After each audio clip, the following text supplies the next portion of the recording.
Shalom Aleichem, everyone. We're continuing Happiest learning of the Pele Yoetz. We are in the chapter of Hillel, of praising Hashem, and today we speak about even praising other people in the proper way.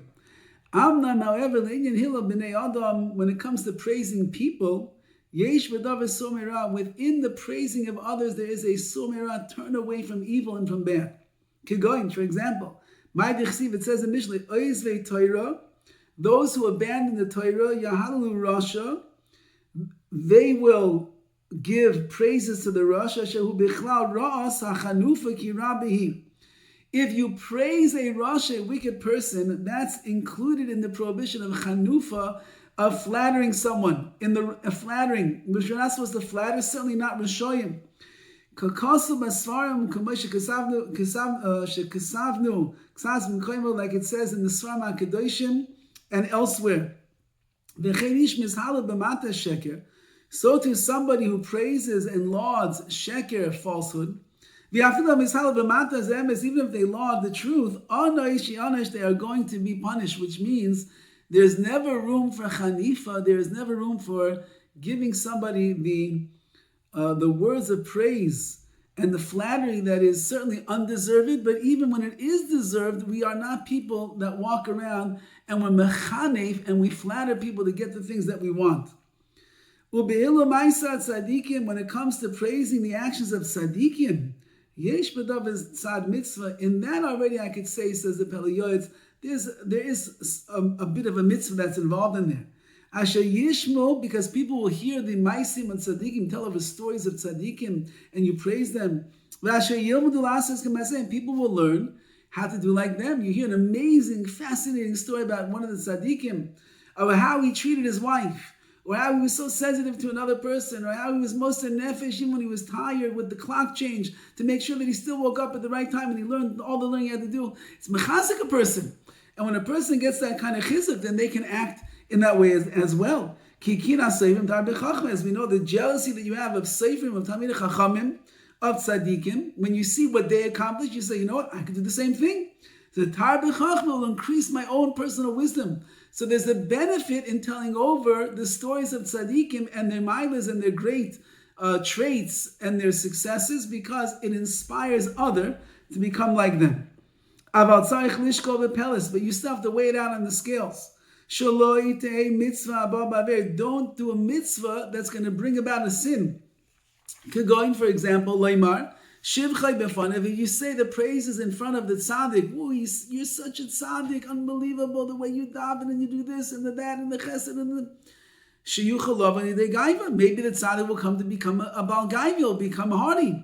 And then you yourself transgress the prohibition of not allowed to put a stumbling block in front of a blind person, which means he wasn't expecting all the praise. You now praise him to his face in front of other people, and now he says, oh, I didn't realize, I am such a tzaddik. So too, if you tell over the praises of the tzaddik in front of his enemies, those that hate him, you have trampled into the world of the dust of Lashon Hara, because by you praising him, other people say, oh, he's such a tzaddik. That person over there, really? Should I tell you what he did to me?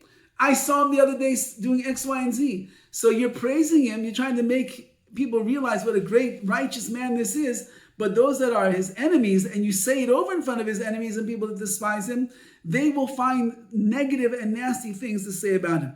So therefore, don't say anything at all. And furthermore, he writes, when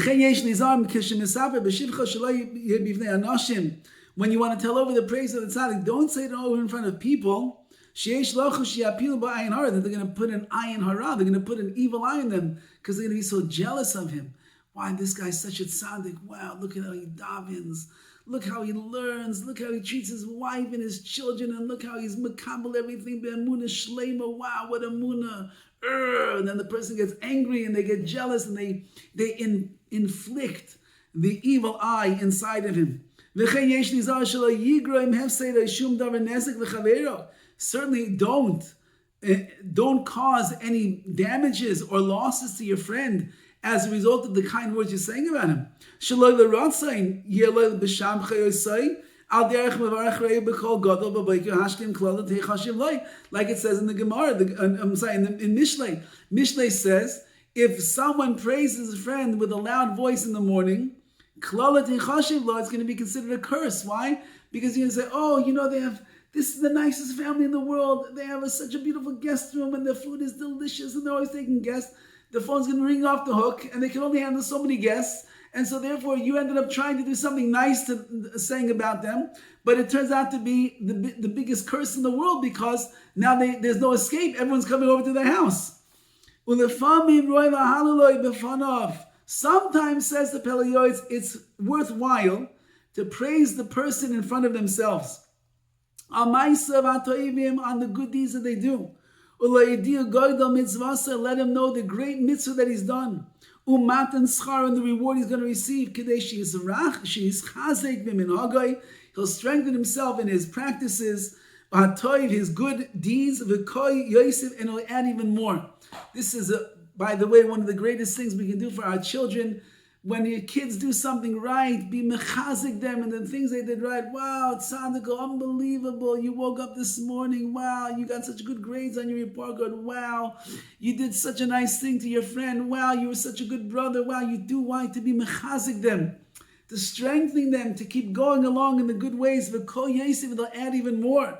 Spouses also. Many spouses have issues with each other and they are always looking at the negative. Why don't you praise for all the good that they do? He said, wow, honey, it's so nice the way your dinner prepared. Wow, it's so delicious. You look so beautiful. You're so nice. You're so understanding. Wow, why did you praise? And that inspires people to do more. However, you should include in your words, look, it's really great, the mitzvah that you do of it, but don't pat yourself on the back too much. That's why you were created. And you can never anyway fulfill all of your obligations. Now, these words that the Pele Yoetz is adding over here is only for the person that can handle those words. I think an average person in the world today is so fragile and so delicate that if you don't praise them and tell them what a great thing they've done over here, and then and add in, if you add in these words, but you know what, it's not a big deal because anyway, that's what you have to do. You're going to take away the wind from their sails. They're not going to be motivated to do more. But if the regular, average, fragile, delicate kind of a person, just pump him up with the praise and encourage him and inspire him to do more. If you're dealing with somebody that you know could handle such a thing, they can handle the words of the Musa at the end over there, but Lamaisa, you did a great thing, but that's why you're here in this world, then go for it. If you receive good things, favors and benefits from your friends, you got to praise them, and you should bless them, privately and in public. That you yourself should not become a kafri toiva, a person of who denies the good that was done. Even if you ate one slice of bread by a balabayas, by a homeowner, by someone who owns the house, Rabbi saying, Chazal fixed for us a special prayer, bless the balabais. You can find it in most of your benches that you have. There's the hirotzon that we say for the balabais, for the owner of the house, thanking him that he gave us a meal. The other one, it says further, somebody who withholds the praises and the blessings of the person who's done good to you, you shorten your days and your years. It's not a good thing to be a kafri toiva, to be someone who denies the good. Like it says, the one that I will bless the one that blesses you, which means if you go and you bless others, says the Rebbe, I will bless you. Like we find in Shas, Kol Shekain Hamakabel Mechaver Toiva Yisera. If somebody gets a really great thing from their friend, any type of pleasure, whether they gave you money, whether they gave you something that's valuable, that's worth money, you're obligated to bless that person. Give him a bracha. You should be gebench. You should always be on the side of giving. As you did chesed for me, Hashem should do chesed with you. Find the right words. And then the blessings will be chal. They will rest on his head. So, meaning the head of the one that's giving the praises. You're also going to get brachas. I, the impoverished, spiritual, intellectual, wise individual, says Pele Yoetz, I put these together in my work. I have a special sefer that I wrote called Beis Tefilasi, and I wrote in there how you should offer a prayer to the person or the blessing to the person who you were makabel, you received pleasure from and benefit from. And now he says you can make a kavachemer, you can make a logical deduction. How much more so are we obligated to thank and praise and give brachas to Hashem? Everything is coming from HaKadosh Baruch Hu. Anyone that did a benefit for me, they're not HaKadosh Baruch Hu, they're just the shluchi d'rachmana, they are the servants, the messengers of Hashem. There's no end to the goodness that Hashem can do, his kindness, that he does with me constantly, tamid, all of the time. To HaKadosh Baruch Hu deserves the greatest praises of all. So if I have an obligation to praise a person who does good for me, they're just a messenger of Hashem. All the more so to have an obligation to praise HaKadosh Baruch Hu at every chance that I have.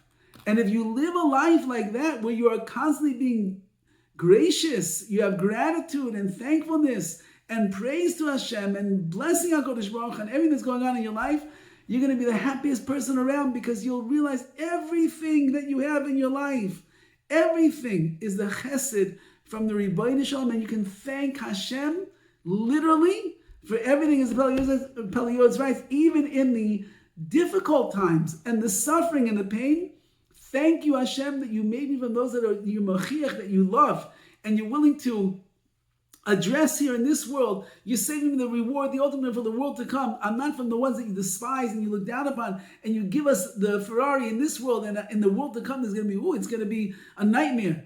So whatever a person has, thank you, Hashem. It's all good, because you're all good. You're the source of all good, and therefore that person who's living with constant gratitude and praise, be the happiest man alive. All the best.